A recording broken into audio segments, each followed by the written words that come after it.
Laurie Strode is back again, even though she died off screen after the second movie and died on screen in Resurrection. And Michael Myers has escaped again. And Laurie Strode is gonna hunt him down again. And she has a daughter this time too that's not the daughter from 4 and 5 and... This timeline is absolute ass.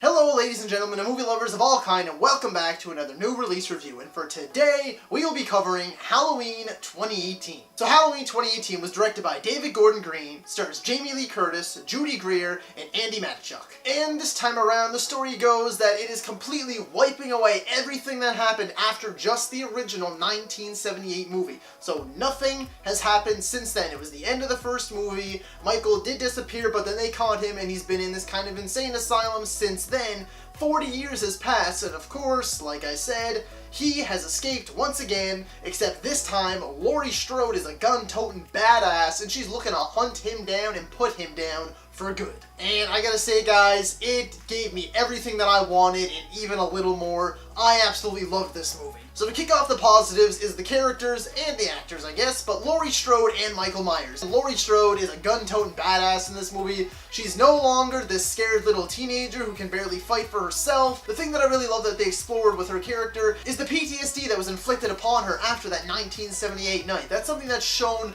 perfectly. It goes on about her life, how she went through divorces, how she had her daughter taken away. Her whole house is decked out with safe rooms, guns, cages, lights. She's just such a strong lead, and I love it, but she's also mentally and emotionally unstable. She's scared to death of this guy, but she's willing to put herself at the front to try and take this guy down so he doesn't kill anyone else. And now for Michael Myers. Wow. Seriously, this is the scariest and most terrifying that I have ever seen. Michael Myers, pure evil in this movie. Loomis went on for movies upon movies about him being pure evil, but in this movie, he is legitimately pure evil. It's just the absolute randomness of his killing. He is, of course, after Laurie Strode, but he just kills everybody and anybody. He doesn't have an ounce of mercy in his body. If he wants something, he just takes it. It's not like Terminator style, like, I like your clothes. He doesn't want your clothes. He's just gonna walk up to you, grab the nearest thing, bash you over the head a couple times, and take your clothes. Just the absolute randomness of his killing, his brutality, how he just butchers people with no emotion whatsoever. He is so damn eerie in this movie. He is an absolute monster. John Carpenter's score, he is back once again to do the score,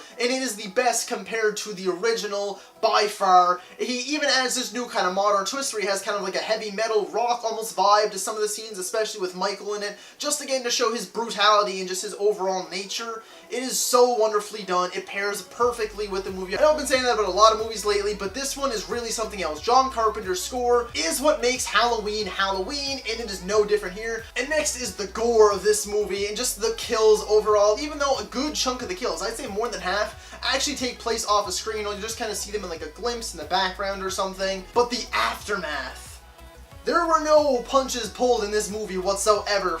Just, oh my god, like I was even grossed out. I'm someone who doesn't typically get grossed out by things, but the gore looks so real in this movie. It was so damn downright disturbing. The kills that it does show, it doesn't just shy away from the brutal kills and show you the kind of cheap like little neck snaps or something. No, the kills that it does show are probably the most messed up of the movie. Nobody is safe in this movie. Not the young, not the old, not this, that, the other thing. Nobody and nothing is safe from Michael Myers. This movie is crazy intense, and that's the next point I want to touch on. It is intense throughout the whole runtime. There's not a moment in this movie where I wasn't almost like holding my breath, wondering, curious, on the edge of my seat, white-knuckling. The whole movie, beginning to end, is super intense and always leaves you wanting more, especially that last act, that whole kind of final showdown that you see in the trailers. It sets the standard for slashers going forward. It is unlike any other slasher ending that I've seen, almost any other horror movie ending that I've ever seen. It is so intense. When the score is playing, it's perfect. When it's completely silent, it's perfect. It has really set the bar that much higher for me. I adored the last act, but overall the movie keeps up the intensity from beginning to end. And next is just the fear of the unknown in this movie, because that's something that I really enjoyed.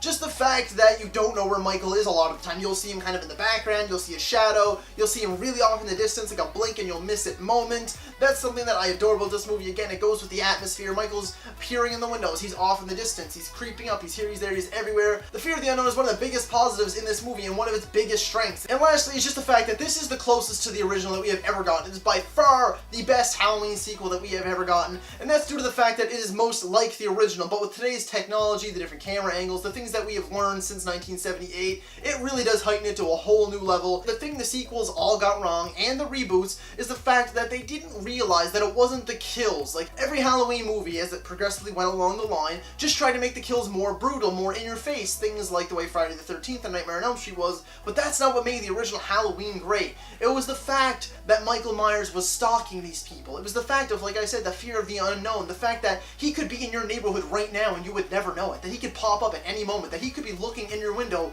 right now. That is what made the first movie, the original, so special that no other director has realized until right now. And now for the one negative of this movie, and it's typical, especially for slasher movies, and that's just stupid people doing stupid things. Like, seriously? Hey, I just heard someone scream. I'm gonna go investigate by myself. Hey, look, this randomly happened. I'm gonna go by myself. Hey, look, there's a police car right in front of me. I'm gonna run through the woods. Hey, look, I could go outside. I'm gonna run upstairs. Just the typical stupid decisions that happen in almost every horror movie, especially in slasher movies. They annoyed me, but other than that, this movie was damn near perfect. So that's basically my thoughts on Halloween, guys. I adored this movie beginning to end. It was one of my favorites of the year, and I just gotta say, wow, what a month October has been.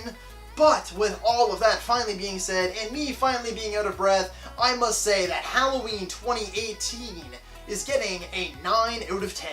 So if you like this video, be sure to like, subscribe, and comment, and let me know what were your thoughts on Halloween 2018, and how do you feel it stacks up against the original. And be sure to hit me up on social media. I'm on Facebook, Twitter, and Instagram. Links will be in the description and at the end of the video. And be sure to check out my Instagram page every Friday for the Fan Vote Friday. Week 3 of the Fan Vote Friday is currently taking place right now on my Instagram page. The final 4 are facing off, so be sure you go over and vote to see who will be facing off in the final round. And as always, thank you so much for watching, and that's a wrap.